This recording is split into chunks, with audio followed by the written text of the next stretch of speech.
샬롬, 하나님의 평강이 여러분의 삶에 가득하시길 바랍니다. 지금 도쿄올림픽이 한창이지요.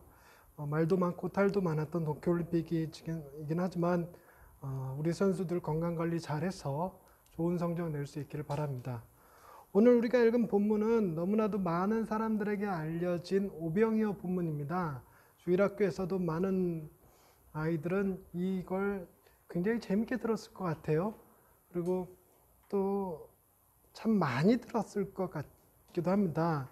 저희 교회 성도님들도 이 오병이어 설교 저한테도 그렇고 다른 곳에서 여태까지 신앙생활해 오시면서 참 많이 들었죠. 근데 오병이어에 대한 이야기를 볼 때 많은 분들이 오병이어를 좀 해피엔딩으로 보는 경향이 있습니다. 저 역시 오병이어를 해피엔딩으로 많이 봤었어요. 예수님께서 물고기 2마리와 보리떡 5개로 5,000명, 남녀노소 2만 명이라는 사람들을 일시에 먹이셨고 남은 광주리가 12광주리나 되었으니까 굉장히 그 의미가 이거 굉장히 빅 이벤트야, 놀라운 사건이야 이렇게 인식되어 있는 경우가 강합니다. 근데 본문 말씀의 15절에 보면 다소 해피엔딩이라고 하기에는 찝찝한 구절이 하나 껴 있습니다. 그게 뭐냐면 그러므로 예수께서 그들이 와서 자기를 억지로 붙들어 임금으로 삼으려는 줄 아시고 다시 혼자 산으로 떠나가시니라. 오병이어의 기적을 일으켰고 거기에 있는 많은 사람들이 예수님을 와 놀랍다 대단하다 라고 생각을 했는데, 그래서 예수님을 왕으로 섬기려고 했는데 예수님이 도망가 버리셨다는 겁니다. 이게 어떻게 행복한 결말이 될 수 있겠습니까? 그런데다가 요한복음은 6장 전반에 걸쳐서 이 오병이어의 사건의 파장이 계속 이어집니다. 어떻게 이어지냐면 오병이어 기적이 일어난 이후에 예수님께서 제자들을 건너편으로 보내고 예수님은 풍랑이는 바다를 건너셨던 그 사건이 나옵니다. 그 사건이 나오고 바다 건너편에 갔더니 오병이어를 경험했던 사람들이 예수님을 찾아 거기까지 따라왔어요. 거기까지 따라와서 25절에 보니까 바다 건너편에서 만나 랍비여 언제 여기 오셨나이까? 라고 묻습니다. 그때 예수님께서 하셨던 말씀이 26절에 이렇게 써 있습니다. 너희가 나를 찾는 것은 표적을 본 까닭이 아니요 떡을 먹고 배부른 까닭이다 라고 얘기를 해요. 그러니까 예수님이 이들의 그 방문을 긍정적으로 보지 않았다는 얘기잖아요. 오병이어가 가지고 있는 표적, 그 사건의 의미를 제대로 이해하지 못한 채 단순히 배가 불렀고 만족했고 그러니 우리는 예수님이 좋아라고 해서 쫓아왔던 사람들이라는 겁니다. 물론 그게 나쁜 거냐? 그렇지 않습니다. 우리가 예수님에 대해서 어떤 경험을 통해서 만족감을 누리고 그래서 예수님을 좋아하게 되고 예수님을 따르게 되고 하는 게 뭐가 문제겠어요? 그런데 예수님은 이걸 마냥 단순히 긍정적으로 보지 않으셨던 것 같아요. 예수님은 우리의 그 겉모습에 속는 것이 아니라 우리의 속마음까지 다 보시는 분이시잖아요. 예수님의 속마음엔 니들이 나를 하나님의 아들 구주로 받아들인 것이 아니라 나를 왕으로 옹립해서 니들의 배고픔을 면하려는 것 아니냐라고 하는 형태의 다소 부정적인 뉘앙스를 풍기셨던 것입니다. 그랬더니 이 오병이어를 경험한 사람들이 예수님께 대하여 이런 질문도 하게 돼요. 28절에 보니까 그들이 묻되 우리가 어떻게 하여야 하나님의 일을 하오리까? 예수님이 하나님께서 보내신 일을 믿는 것이 하나님의 일이다 라고 얘기합니다. 그러니까 그들이 왕으로 세우려고 하는 것보다 더 중요한 것은 하나님이 보내신 이 예수를 믿는 거예요. 왕으로 섬긴다기보다 믿는 거, 그게 더 중요하다라고 얘기를 해요. 그랬더니 이들이 그래요? 믿습니다 이렇게 얘기해야 되는데 그런 게 아니라 30절에 보니까 그들이 묻되 그러면 우리가 보고 당신을 믿도록 행하시는 표적이 무엇이냐? 아니 오병이어 봤잖아. 오병이어를 경험했고 그것 때문에 예수님을 쫓아왔는데 뭘 또 표적을 보여달라고 하시는 일이 무엇입니까? 이렇게 물어본다는 거예요. 그러면서 한다는 얘기가 예수님을 모세하고 비교를 해요. 31절에 기록된 바 하늘에서 그들에게 떡을 주어 먹게 하였던 것 같이 우리 조상들은 광야에서 만나를 먹었나이다 이렇게 얘기하는 거예요. 우리 조상들은 모세가 하늘에서 만나를 내리게 해서 먹이겠는데 당신은 기껏해야 보리떡 5개와 물고기 2마리로 이렇게 떼어서 준 거 아닙니까? 모세는 무에서 유를 창조한 거고 하늘에서 내린 거고 다 먹은 거고 당신은 기껏해야 있는 거 가지고 5,000명 먹인 것밖에 더 됩니까? 이런 투였던 것 같아요. 예수님이 참 마음이 안타까웠던 것 같아요. 그래서 길게 예수님이 그 오병이어에 관련된, 그래서 예수님이 하늘에서 내려온 산떡이며 예수님이 살과 피를 내어 주실 것이며 이런 것들에 대한 이야기를 쭉 했어요. 쭉 했는데 이 사람들이 이걸 제대로 못 알아들은 모양이에요. 그래서 가르치는 말씀이 너무 어렵다. 60절에 보니까 제자 중 여럿이 듣고 말하되 이 말씀은 어렵도다. 누가 들을 수 있느냐라고 반응을 해요. 그러고 나서 결과적으로는 어떤 결과가 벌어졌냐면 66절 말씀에 그때부터 그의 제자 중에서 많은 사람이 떠나가고 다시 그와 함께 다니지 아니하더라. 그러니까 오병이의 기적을 일으켰는데 오병이의 기적을 맛본 사람들이 예수님을 따라왔는데 그랬는데 그 예수님이 오병이의 기적을 쭉 풀어 설명하는 도중에 제자들 중에서도 많은 수가 예수님을 버리고 떠나갔다는 거예요. 뭐 예수님이 같이 할 수 없다. 뭔 말인지 못 알아듣겠다. 그러니까 예수님이 남아있는 12명의 제자들에게 너희도 떠나려느냐라고 묻는 그 결과까지 갔어요. 그러니까 오병이의 결과가 6장 마지막까지 이어지면서 결국 그렇게 썩 좋은 결과를 만들어낸 건 아닙니다. 오늘날로 얘기하자면 전도 집회를 했는데 기존에 교회를 잘 다니던 교인들마저 떠나가 버리는 사건이 벌어진 거죠. 이런 사건을 우리가 오늘날에 재현된다면 우리는 뭐라고 그럴까냐면 그 집회는 실패한 집회다 이렇게 얘기할 것입니다. 그런데 예수님이 오병이어를 행하신 것이 단순히 실패냐? 그것을 바라보고 받아들이는 사람으로서는 실패지만 정말 우리가 무엇을 바라봐야 되느냐에 대해서 이 말씀이 주는 참된 의미를 캐치할 수도 있지요. 마치 뭐와 같냐면 68절에 시몬 베드로가 이렇게 대답합니다. 주여 영생의 말씀이 주께 있사오니 우리가 누구에게로 가오리이까? 우리가 주는 하나님의 거룩하신 자이신 줄 믿고 알았사옵나이다. 이런 결과를 우리가 얻어낼 수 있을 때 비로소 오병이어의 참뜻이 그 은혜가 우리에게 임한다고 볼 수 있겠죠. 그래서 오병이어의 내용을 오늘 또 한번 살펴보면서 그럼 우리가 오병이어를 통해서 얻어야 될 게 뭐고 요한복음은 이 오병이어를 도대체 어떻게 소개하고 있는 것인가를 살펴보려고 합니다. 먼저 봐야 될 것은요. 4절 말씀을 보세요. 마침 유대인의 명절인 유월절이 가까운지라. 오병이어를 시작하면서 시작하는 첫 말씀에 유월절을 언급합니다. 유월절이 뭔지 아시죠? 이스라엘 백성들이 애굽에서 종살이하고 있을 때 하나님께서 그들을 구원하여 가나안 땅에 들여보내게 하시려고 모세를 보냅니다. 그래서 모세를 보내서 이스라엘 백성들을 애굽에서 탈출시켜야 되는데 바로 왕이 안 보내줘요. 그러니까 거기서 10가지 재앙을 일으키게 되는데 그 중에서 10번째 재앙이 그 애굽에 있는 모든 짐승이고 사람이고 그 모든 것의 장자들은 다 죽임을 당할 거라고 하는 예고였습니다. 그래서 죽음의 신이 이 애굽을 다 덮게 되는데 그때 이스라엘의 집사람들은 문설주에 이 어린 양의 피를 발라놓으면 그 어린 양의 피가 발라져 있는 집들은 죽음의 신이 이렇게 넘어갔다. 그래서 유월, 넘어갔다는 뜻이거든요. 넘어갔다. 그래서 그걸 기념해서 유월절이라고 합니다. 그런데 우리가 잘 알다시피 그 문설주에 발려진 어린 양의 피로 말미암아 그 집들이 구원을 받았는데 어린 양의 피가 뭘 의미하는가? 예수 그리스도를 의미했다는 것이죠. 그래서 메시아에 대한 예언이었습니다. 그러니까 유월절이 다가왔다는 얘기는 예수님 당신의 죽음의 때가 다가왔음을 의미하는 것이고 바로 그 시기에 벌어진 이 일이었습니다. 그런데 이때 예수님을 따라온 사람들은 어떤 사람들이냐면 2절 말씀에 보니까 큰 무리가 따르니 이는 병자들에게 행하시는 표적을 보았음이로라. 예수님께서 행하셨던 놀라운 기적들이 있었어요. 병든 자들을 고치신 사건들이 있었는데 그것을 들은 사람들 혹은 본 사람들이 예수님을 따라온 거예요. 그러니까 따라온 목적에는 아마도 예수님이 행하시는 그 표적을 확인하고 싶은 사람들도 있었을 것이고 실제로는 병든 사람들도 있어서 자기네들도 병 고침 받고 싶은 사람들도 있었겠지요. 그랬는데 그들에게 예수님이 행하신 태도가 어떠했냐면 5절 말씀해 보니까 예수께서 눈을 들어 큰 무리가 자기에게로 오는 것을 보시고 빌립에게 이르시되 우리가 어디서 떡을 사서 이 사람들에게 먹이겠느냐. 즉 무슨 얘기냐면 예수님은 병 고침 받으러 온 사람들, 그걸 구경하려고 온 사람들에게 그들의 배고픔에 관심을 가지셨고 그들의 배고픔을 해결해 주기를 원하셨어요. 그들에 대해서 긍휼히 여겨주시기를 원하셨어요. 그래서 일어난 그것이 시작에 대해서 일어난 것이 오병이어의 기적이었습니다. 그래서 저는 이 오병이어의 기적을 통해서 3가지 정도를 좀 우리가 기억하고 받아들였으면 좋겠는데 첫 번째는 이런 겁니다. 예수님께서는 사람들의 요구나 대가와 상관없이 오로지 자신의 사랑에 근거해서 조건 없이 은혜를 베푸셨다라는 것입니다. 그리고 두 번째는 예수는 모세를 원하는 새로운 지도자, 모세와 같은 지도자, 강력한 왕을 원하는 그들에게 모세가 되어주신 것이 아니라 그들이 모세가 되도록 하셨다는 사실이고요. 세 번째로는 예수님이 하나님의 심판을 대신 담당하러 이 땅에 오셨다라는 내용을 이야기하고자 합니다. 첫 번째부터 보실까요? 첫 번째가 뭐였냐면 예수는 사람들의 요구나 대가와 상관없이 오로지 자신의 사랑에 근거해서 조건 없이 은혜를 베푸셨다는 것입니다. 예수님의 은혜는 조건 없는 사랑의 행위였다는 것입니다. 왜 그러느냐? 오늘 본문에서 저들이 먹을 것을 달라는 얘기는 일절하지 않습니다.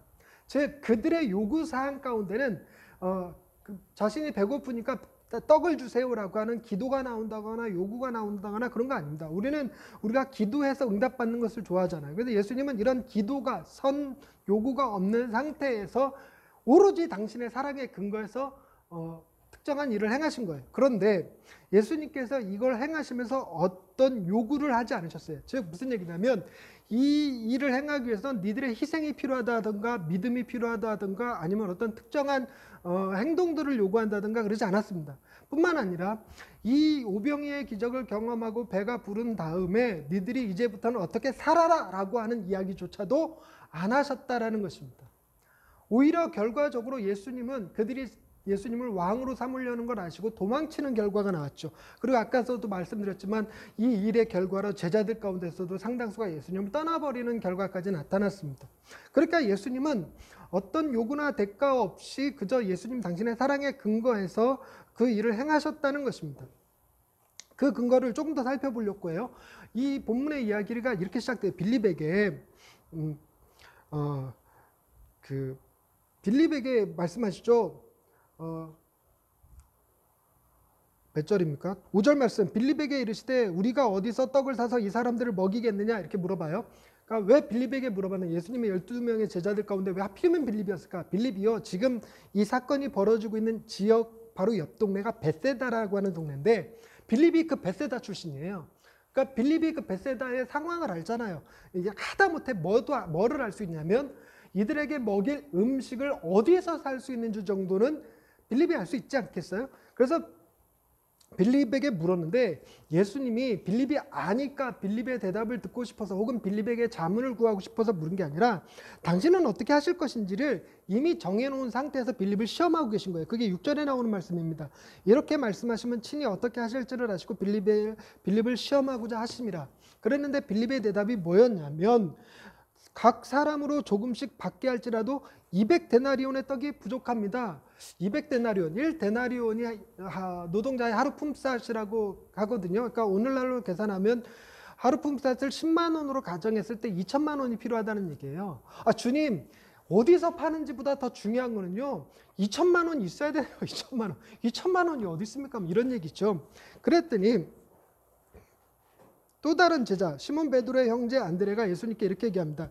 여기 한 아이가 있어서 보리떡 5개에 물고기 2마리를 가지고 있나이다. 여기까지는 참 좋아요. 주님, 다행히 우리에게는요 음식이 있어요. 주님이 계시니까 정말 다행이에요. 여기 있습니다. 이렇게 그런 분위기가 아니에요. 안드레는요, 그래도 먹을 거 없나 이렇게 찾아봤는데 한 아이가 도시락을 갖고 있었어요. 그래서 그걸 가져다가 예수님한테 가지고 오면서 우리가 가진 것이 이거 전부예요. 이런 식으로 얘기한 거예요. 그러면서 이렇게 얘기합니다. 그러나 그것이 이 많은 사람들에게 얼마나 되겠사옵나이까? 당연히 그렇죠. 5천 명이 넘는 사람들 남녀노소 2만 명이 있었으니까 물고기 2마리 보리떡 5개 한 아이의 한 끼 식사거든요. 그거를 그들에게 나눠주면요 이빨 사이에 다 끼고 넘어가는 거 하나도 없어요. 그 중에 대다수는요 이빨 사이에 끼지도 못하고 맛도 못 보고 구경만 해야 됩니다. 그러니까 안드레가 그러죠. 이거 갖고 도대체 뭘 어떻게 합니까? 그런데 여러분, 놀랍게도 이 빌립과 안드레의 대답이 우리의 대답과 굉장히 많이 닮아 있습니다. 우리도 주님 앞에 기도할 때 뭔 일마다 항상 때마다 우리는 뭐라고 얘기하냐면 하나님, 우리도 2천만 원이 필요합니다. 이런 거 정말 많이 해야죠. 어떤 문제든 돈으로 다 해결하려고 그래요. 하나님, 2천만 원이 있어야 돼요. 2천만 원은 상징적 숫자예요. 요즘은 많이 커져갖고 하나님, 교회 개척하려고 그래도 5억이 필요합니다. 저 진짜 2천만 원 가지고 교회 개척했으니까 정말 저하고 딱 들어왔네요. 하나님, 2천만 원이 있어야 돼요. 네. 그리고 또 그러죠. 반대로 저 개척할 당시에만 해도 한 3억 정도는 있어야 교회 개척한다는 시대였으니까 제가 하는 표현은 그런 거였죠. 하나님, 제가 가진 게 2천만 원밖에 안 돼요. 이거 갖고 도대체 어떻게 하라는 겁니까? 완전히 안드레의 대답과 똑같은 거잖아요. 우리가 대부분 다 그래요. 우리 이거밖에 없어요. 이 2천만 원이라는 돈이 필요해요. 뭐 이런 식의 대답이 우리의 대답이죠. 그러니까 달리 얘기하자면요. 예수님께서 어떻게 하실지 미리 다 아시고 계시고 시험한 건데 불구하고 우리는 그 주님이 행하실 놀라운 오병이어의 기적에 조금이라도 도움이 될 만한 발언을 하지 않아요. 주님이라면 하실 수 있습니다. 저는 주님 믿습니다. 주님만 믿고 의지하겠습니다. 그런 얘기하는 게 아니에요. 오병이어 그거 갖다 바치면서 뭐 헌금했다, 뭐 주님 앞에 바쳤다, 그런 개념이 아닌 것이죠. 뭘 드러낸 거냐면 빌립이고 안드레고 믿음 없음을 드러낸 겁니다. 전혀 믿음이 없어요. 근데 놀랍게도 예수님은 그 오병이어의 한 끼 도시락을 가지고 축사하시고 떼어서 나눠주셔서 많은 사람들에게 먹이셨는데, 예수님의 말씀을 한번 보세요. 이 빌립과 안드레의 얘기를 들은 예수님의 말씀이 10절에 나옵니다. 10절.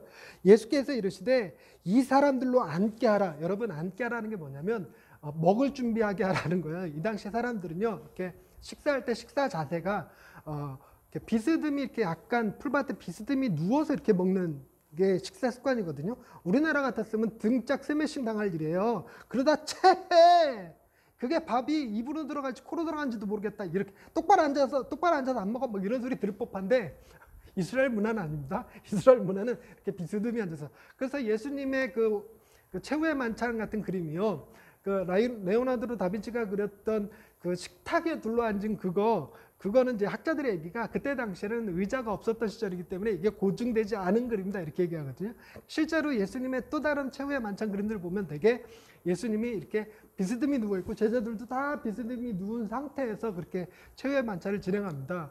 오늘날 성찬식을 그런 식으로 교인들한테 다 비스듬히 앉으세요, 비스듬히 누우세요, 그러고 하면 되게 볼만하겠습니다. 어찌됐건 문화가 그랬다는 거예요. 그러니까 예수님이 2천만 원이 우리에게 필요해요, 이거밖에 없어요 라고 하는데, 내가 그거면 돼서 딴소리 하지 말고 다들 먹을 준비하라고 그래. 근데 여러분, 가만히 생각해 보세요. 실제로 예수님의 말씀을 듣고 먹을 준비를 한다고 치면 이게 지금 당장 준다는 얘기예요. 지금 당장. 여러분, 한 끼 도시락이에요. 한 끼 도시락을 가지고 어떻게 5천 명이 먹을 수 있는 양을 지금 당장 떼냅니까? 그거 어려운 일이에요.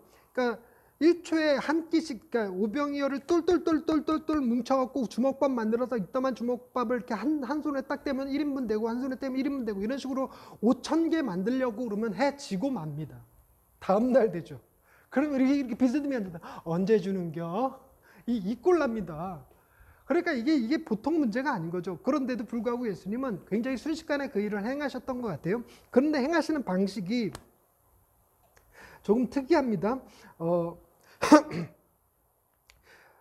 보시면 축사하시고 11절에 예수께서 떡을 가져 축사하신 후에 앉아있는 자들에게 나눠주시니 물고기도 그렇게 그들의 원대로 주시니라. 보세요. 예수님은요, 지금 그냥 대충 이만큼씩만 먹어 이렇게 한 게 아니라 거기 모여있는 사람들이 원 없이 먹을 수 있을 만큼 주셨고, 뿐만 아니라 배부른 후에 제자들에게 이르시되 남은 조각을 거두고 버리는 것이 없게 하라 하심으로 이에 거두니 보리떡 5개로 먹고 남은 조각이 12바구니에 찼더라. 제가 집중하는 거는요, 남은 거 다 먹은 게 12바구니다. 두 가지. 첫째는 다 풍족히 먹고도 한 끼 도시락이 12광주리가 됐다는 거예요. 한 끼 도시락이 12광주리.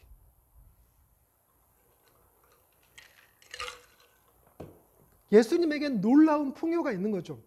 그런데 더 집중하는 것은 제가 보는 건 두 번째입니다. 그게 뭐냐면 12광주리였다는 것이 뭘 의미하냐면 예수님의 제자가 몇 명이요? 12명. 그러니까 각자 한 바구니씩 다 줬다는 얘기예요. 각자 한 바구니씩 줬는데 그들이 그걸 들고 제자들이 사람들에게 나눠줄 때 사람들이 다 받아 먹었는데 12광주리였으니까 12바구니. 여기에는 12바구니라고 하네요. 다른 본문에서는 복음서에서는 12광주리. 왠지 광주리가 좀 더 커 보이는 느낌이 들어서. 근데 12바구니라니까 보세요. 빌립도 한 바구니, 안드레도 한 바구니, 기타 10명의 제자들도 한 바구니. 달리 얘기하자면 믿음 없는 빌립 너 빠져. 그거 갖고 무슨 일 하겠니? 안드레 너도 빠져. 이렇게 하지 않으셨다는 거예요. 주님이 행하시는 그 일에 믿음이 없었던 빌립이나 안드레도 예외 없이 동일하게 주님의 기적에 동참하는 자가 되게 하셨다는 것입니다. 그러면서 예수님은 절대로 그들에게 어떤 것도 요구하지 않으셨어요. 그래서 중요한 거죠. 예수님이 우리에게 행하시는 일은 어떤 요구나 대가를 원하시지 않는, 그저 조건 없이 오로지 당신의 사랑의 근거에서 베푸셨다는 겁니다. 여러분, 우리가 하나님 앞에서 받는 은혜들이 있어요. 근데 우리는 너무나 많이 착각하는 것이, 내가 기도했기 때문에, 내가 주일 성수 잘했기 때문에, 내가 헌금 많이 했기 때문에 그래서 내가 은혜 받은 거야, 내가 복 받은 거야 라고 생각하는 사람들이 정말 많아요. 그래서 대충 간증 집회라고 하는 것들 보면 다 그거잖아요. 하나님의 은혜를 얘기하는 것 같은데 어떻게 듣다 보면 지자랑하고 있는 거. 그죠? 내가 이렇게 했어요. 제가 이렇게 했어요. 그랬더니 하나님이 저렇게 해줬어요. 이런 하나님의 은혜의 원인이 자기에게 있는 것처럼 얘기하는데, 여러분 절대 그렇지 않습니다. 하나님의 은혜는 오로지 하나님 당신의 사랑의 근거에서 주시는 것입니다. 이게 첫 번째 교훈이에요. 이거 놓치면 말짱 꽝입니다. 여러분, 첫 번째 교훈, 우리에게 베푸신 은혜는 오로지 무엇에 근거한 것이다? 하나님 당신의 사랑에 근거한 것이다. 예수님 당신에게 사랑에 근거한 행동이 오병이어의 역사였다는 것입니다. 두 번째로 그 14절 말씀을 보면 이런 말씀이 써 있습니다. 그 사람들이 예수께서 행하신 이 표적을 보고 말하되 이는 참으로 세상에 오실 그 선지자라 하더라 라는 말씀을 하거든요. 그러니까 사람들이요, 예수님이 행하시는 것을 보고 기억한 게 있다는 거예요. 뭘 기억했냐면, 구약에 나오는 이스라엘 백성들이 너무너무 좋아하고 또 성취되기를 기다렸던 예언적 구절이 있었습니다. 신명기 18장 15절 말씀인데, 신명기 18장 15절 말씀에 이런 말씀이 써 있어요. 네 하나님 여호와께서 너희 가운데 너희 형제 중에서 너를 위하여 나와 같은 선지자 하나를 일으키시리니 너희는 그의 말을 들을지니라. 모세가 지금 하는 얘기거든요. 모세가 광야에서 이스라엘 백성들에게 앞으로 나 말고 나와 같은 선지자 하나를 너희에게 일으키실 거야. 그래서 이 말씀을 이스라엘 사람들은요, 메시아 예언 구절로 받아들였어요. 그래서 모세와 같은 선지자를 늘 꿈꿔왔습니다. 모세와 같은 선지자를 꿈꿔왔어요. 그런데 모세와 같은 선지자, 모세 그럼 딱 떠오르는 느낌이 뭐였냐면, 하늘에서 만나를 내리게 하는 사람이라는 거예요. 하늘에서 만나를 몇 년 동안? 자그마치 40년 동안. 이거 진짜 대박이거든요. 어떻게 40년 동안 이스라엘 백성들이 농사 한 번 짓지 않고 이스라엘이 가나안에 들어가기까지 그 광야를 뱅뱅뱅뱅 도는데, 광야를 그 많은 사람들이 돌면서 200만 명 정도 되는 사람이었거든요. 정확한가? 200만? 갑자기 헷갈리는데 200만 명이나 되는 사람들이 광야를 그렇게 40년을 지내는데 굶어 죽는 사람이 없었다는 거예요. 다 하늘에서 내리는 만나를 먹고 살았다는 것이죠. 물론 나중에는 질려갖고 만나만 보면 지겨워 그러긴 했다는 기록이 있긴 해요. 그러나 어찌됐건 구워 먹고 삶아 먹고 처음에 맛봤을 때는 만나의 뜻 자체가 이게 도대체 무슨 음식이야? 이 뜻이거든요. 이게 도대체 무슨 음식이야? 그 얼마나 맛있었으면 이름까지 만날까요? 만나. 그래서 여러분 가끔 교회 이렇게 식당 보면 만나홀 이러는 게 있어요. 저 교회 가서 이렇게 교회 건물들을 이렇게 그 부속 건물들 이렇게 돌아다니는데 만나홀 써 있으면 100% 식당입니다. 그러니까 그걸 기억하는데 예수님이 마치 그 모세를 연상케 하는 인물이었다는 거죠. 그런데 예수님은요, 조금 독특하게 행동하셨어요. 보세요. 예수님은 자신을 그 모세로 생각하는 사람들을 떠나셨는데, 예수님은 모세가 되어서 그들에게 먹을 것을 주었다라고 말하기에는 하늘에서 만나가 내린 게 아닙니다. 그리고 또 하나, 예수님이 직접 준 것도 아니죠. 음식은 누가 준 겁니까? 12제자들이 줬어요. 12제자들이 예수님한테 받아서 나눠준 겁니다. 그런데 이게 굉장히 독특한 느낌이 있어요. 그게 뭐냐면요, 모세가 이스라엘 백성들한테 만나를 준 건가요?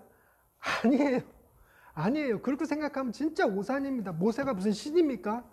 자기가 40년 동안 이스라엘 백성들한테 만나를 주게. 모세가 준 게 아니라 누가 준 거죠? 하나님이 주신 거죠.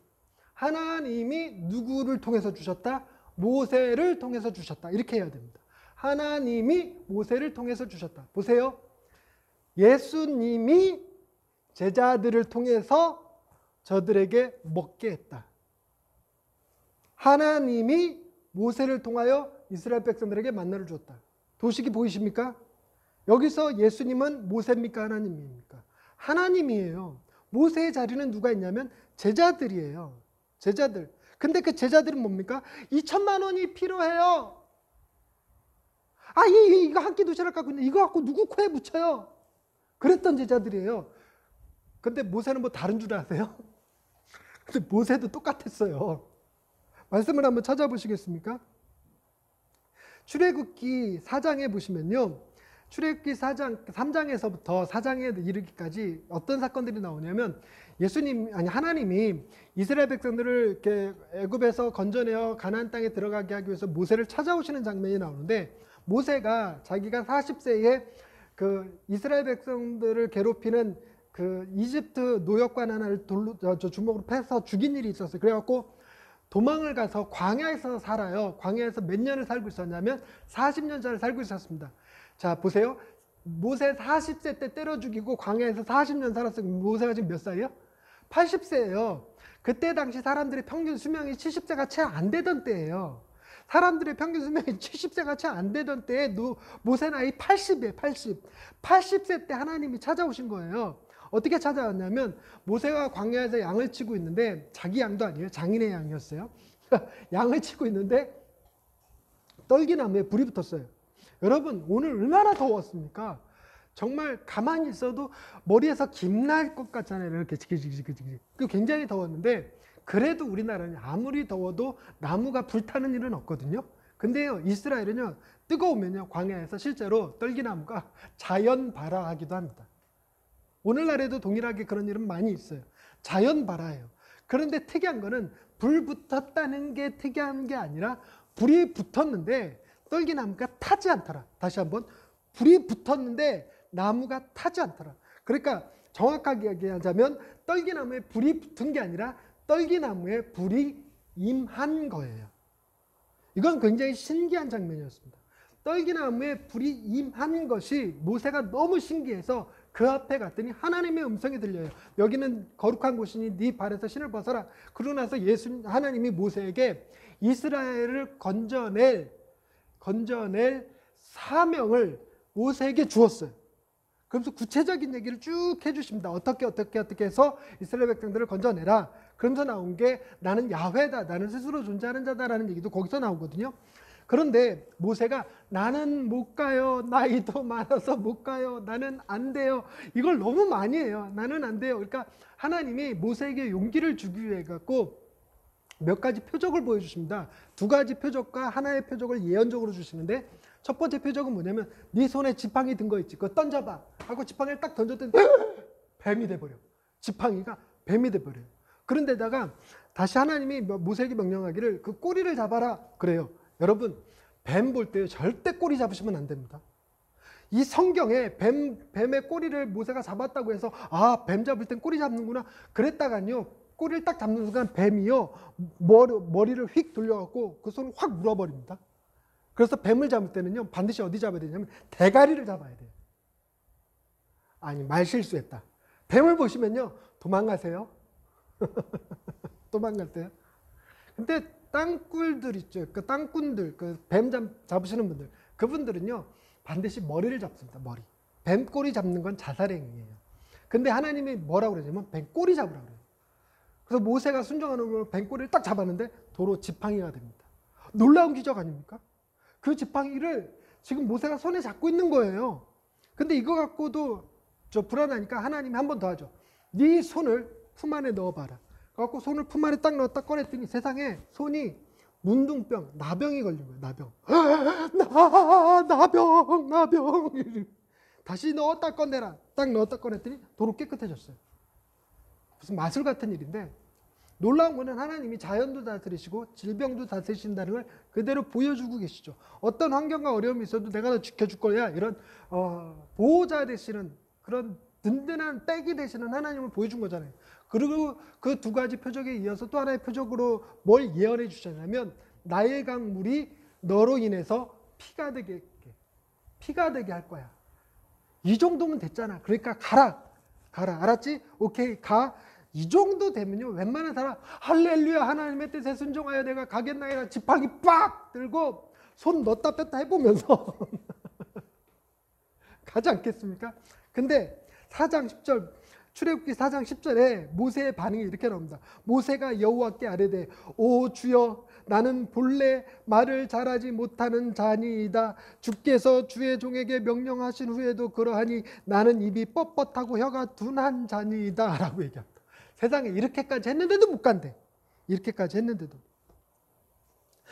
이 정도까지 했는데도 못 간다고 대답하니까 하나님의 반응을 한번 보시면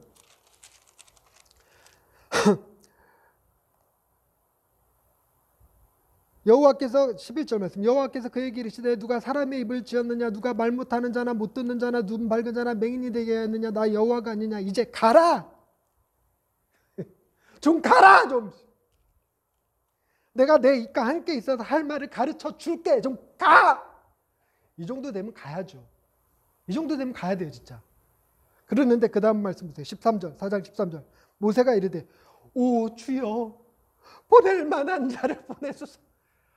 아 독하다 진짜. 그랬더니 그 인자가 긍휼하신 인자가 풍성하신 우리 인자하신 하나님이 14절 말씀에 여호와께서 모세를 향하여 노하여 이르시되 모세가 이랬다니까요. 모세도 이랬어요. 예수님의 제자들은요 2천만 원 필요해요. 여기 한 끼 도시락 갖고 뭘 해요? 똑같아요 모세랑 제자들이나. 그런데 놀라운 건 누구냐면 그 모세를 들어 쓰시는 하나님이 위대한 거고 그 제자들을 들어서 오병이어의 기적을 행하시는 예수님이 위대하신 거죠. 할렐루야. 여러분 놀랍지 않습니까? 대단한 사람을 모세로 삼으신 것이 아니라 하나님이 예수님이 지금 2천만 원이 필요합니다 라고 얘기하는 우리 같은 사람들 내가 가지고 겨우 이거밖에 없습니다 하나님이라고 얘기하는 우리 같은 사람들을 하나님은 이 시대에 모세가 되게 하신다는 거예요. 여러분 저도 내가 어디서 무엇을 하며 살든지 내 하나님이 위대하시니 저도 위대한 모세가 되지 않겠습니까? 하나님은 여러분들을 이 시대를 살리는 모세가 되게 하시는 분이심을 믿으실 수 있게 되기를 주님의 이름으로 축원드립니다. 이거 진짜 아멘 아닙니까? 기가 막힌 거죠. 기가 막힌 거. 그 다음 보세요. 세 번째입니다. 예수님은 우리를 대신하여 죽어주신 분입니다 라는 얘기를 제가 아까 드렸는데 이게 세 번째 결론입니다. 이게 뭔 얘기냐면요 14절 말씀 다시 한번 볼게요. 그 사람들이 이 오병이어의 이적을 경험한 사람들이 예수께서 행하신 이 표적을 보고 말하되 이는 참으로 세상에 오실 그 선지자라. 그 선지자가 누구라고요? 모세라. 이렇게 얘기한 거예요. 잘못 본 거예요. 예수님이 모세가 아니고 예수님은 제자들을 모세로 삼는 자이시죠. 근데 예수님은 뭐 하시는 분일까요? 여러분 메시아 예언을 이들이 잘 이해를 못했어요. 그 정확한 이해를 위해서 이들이 인용했던 신명기 18장 15절을 가야 됩니다. 그래서 여러분 한번 성경책으로 신명기 18장 15절을 가보세요. 신명기 18장 15절에 가보시면 이런 표현이 써 있습니다. 내 하나님 여호와께서 너희 가운데 내 형제 중에서 너를 위하여 나와 같은 선지자 하나를 일으키시니 너희는 그의 말을 들을지니라. 여기까지 들으면 아 모세와 같은 선지자 하늘에서 만나를 내리게 하실 수 있는 그분 우리의 위대한 지도자 그렇게 생각하기가 너무너무 쉬워요. 그런데 이 나와 같은 선지자 하나를 보낸다고 하신 그 이유가 무엇인지를 16절 17절에 써 있습니다. 16절 말씀 이렇게 보세요. 이것이 곧 너희가 너희 총회의 날에 호렙 산에서 너희 하나님 여호와께 구한 것이라. 그러니까 그들이 구했다는 거예요. 모세와 같은 선지자를 보내달라고.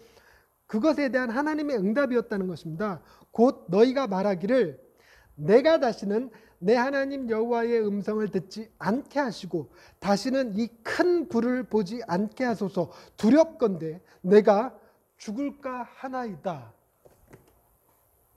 하매 17절 여호와께서 내게 이르시되 내게는 모세예요. 모세에게 이르시되 그들의 말이 옳도다. 즉 하나님은요 그들을 만나면 큰 불로 그들을 죽이실 수도 있어요. 왜냐하면 그들은 죄인이기 때문에 그렇습니다. 그래서 그들은 하나님이 직접 자신에게 말씀하시고 자신 앞에 나타나는 것에 대해요 어마어마한 두려움이 있었어요. 그래서 이 두려움을 해결해 주실 분이 바로 모세와 같은 선지자였다는 겁니다. 그러면 그 큰 불은 무엇인가? 하나님의 진노를 의미하거든요. 하나님의 진노. 놀랍게도 예수님은요 바로 그 하나님의 진노를 막아서실 분으로, 그 하나님의 진노를 대신 받으실 분으로, 하나님의 그 큰 불을 받으실 분으로 이 땅에 오셨다는 겁니다. 그래서 하나님의 진노가 우리의 죄로 인하여 우리에게 임하지 않도록 해결해 주시러 오신 분이 예수님이세요. 하늘에서 만나 내리게 하시려고 오신 게 아니라 하나님의 진노를 막아서서 우리로 하여금 하나님의 음성을 듣고 우리로 하여금 하나님 앞에 나아가서 우리로 하여금 하나님으로부터 직접 오는 사랑과 기쁨과 만족을 풍성히 충만하게 누리도록 하시기 위하여 오신 분이라는 겁니다. 그게 바로 무엇입니까? 바로 십자가지요. 하나님의 진노를 예수님이 막으셔서 놀랍게도 십자가에 주님이 달리셔서 운명하시는 순간 바위가 터져서 죽었던 자들이 살아나고 성전 안에 있던 지성소를 가로막고 있던 그 두꺼운 그 휘장이 반으로 위에서 아래로 쫙 찢어지는, 그래서 사람들이 직접 지성소로 들어갈 수 있게 되는 놀라운 일이 벌어진 사건, 그 십자가 사건, 바로 그게 주님이 과거에 하나님께서 이스라엘 백성들에 약속하셨던 너희에게 보낼 그 선지자였다는 것입니다. 예수님은 바로 우리를 대신하여 그 불을 막아서신 분입니다. 이제는 이야기를 정리해서 마치려고 합니다. 여러분, 오병이어의 기적을 통해서 우리가 봐야 될 것은 주님은 우리에게 조건 없는 은혜를 베푸시는 분이라는 사실을 기억하는 거였고, 두 번째는 우리는 예수님을 왕으로 삼으려고 하지만 도리어 예수님이 우리를 왕 되게 하시는 분. 베드로가 그러죠. 하나님이 우리를 우리 거룩한 족속이요 왕 같은 나라요. 아니 뭐요? 하나님은 우리를 주여. 베드로 후서, 베드로 전서, 아버지 찾았다. 베드로 전서 2장 9절. 이게 입에 안 붙어버렸네요. 그러나 너희는 택하신 족속이요 왕 같은 제사장들이요 거룩한 나라요 그의 소유된 백성이다. 우리로 왕 같은 제사장, 우리로 거룩한 나라 되게 하시는 게 하나님이지, 예수님이 왕 되시려고 우리를 막 현혹시키는 그런 게 아니었다는 것입니다. 하나님의 계획과 우리의 계획이 이렇게 차이가 나요. 그리고 예수님은 하나님의 저주를, 그 큰 불을 대신 담당하신 분이시죠. 이걸 이렇게 얘기할 수 있습니다. 예수님은 우리에게 영광을 얻게 하시고 하나님의 저주는 당신이 친히 감당하신 사건이 십자가 사건입니다. 우리는 그 전조를 이 오병이어에서 볼 수 있었어야 했습니다. 그래서 우리는 놀랍게도 우리가 왕이 되게 거룩한 나라가 되게 하시는 그 은혜를 바라볼 수 있어야 했습니다. 지금이라도 그 은혜를 깨닫게 하시니 감사하죠. 주님은 약한 나에게 강함이 되어 주셨고 가난한 나에게 우리의 부요함이 되어 주셨습니다. 눈먼 나에게 새로운 눈을 뜨게 해 주셔서 내가 바로 왕임을, 내가 바로 이 시대에 하나님이 세우시는 모세임을 볼 수 있게 해 주셨습니다. 그걸 위해서 주님은 죽으시고 다시 살아나셨죠. 그래서 어떤 시인 가수는 이렇게 찬양합니다. 약한 나로 강하게, 가난한 날 부하게, 눈먼 날 볼 수 있게 주 내게 행하셨네. 약한 나로 강하게, 가난한 날 부하게, 눈먼 날 볼 수 있게 주님이 행하셨다는 거죠. 그리고 나서 소리 높여 찬양합니다. 호산나 호산나 죽임당한 어린 양, 호산나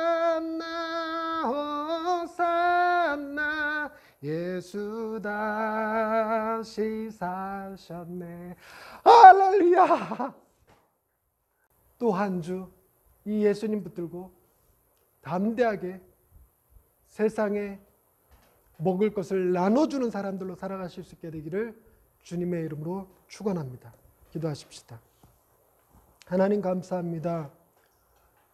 우리가 혹 오병이의 기적을 우리의 배를 채우는 하나님의 능력으로만 이해해서 우리의 배를 채우는 목적으로 주님을 따르고 있는 것은 아닌지요.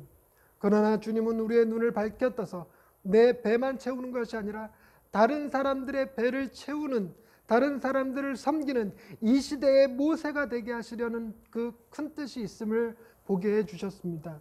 이 일을 가능케 하기 위해서 우리의 지은 모든 죄값을 주님이 십자가로 해결하시고 다시 부활하심으로 약한 나로 강하게 하셨고 가난한 나로 부하게 하셨고 눈먼 날 다시 볼 수 있게 하신 놀라운 은혜를 경험합니다. 주여 이 은혜 붙잡고 한 주간 또 믿음으로 승리하며 살아가게 하옵소서. 예수님의 이름으로 기도드립니다.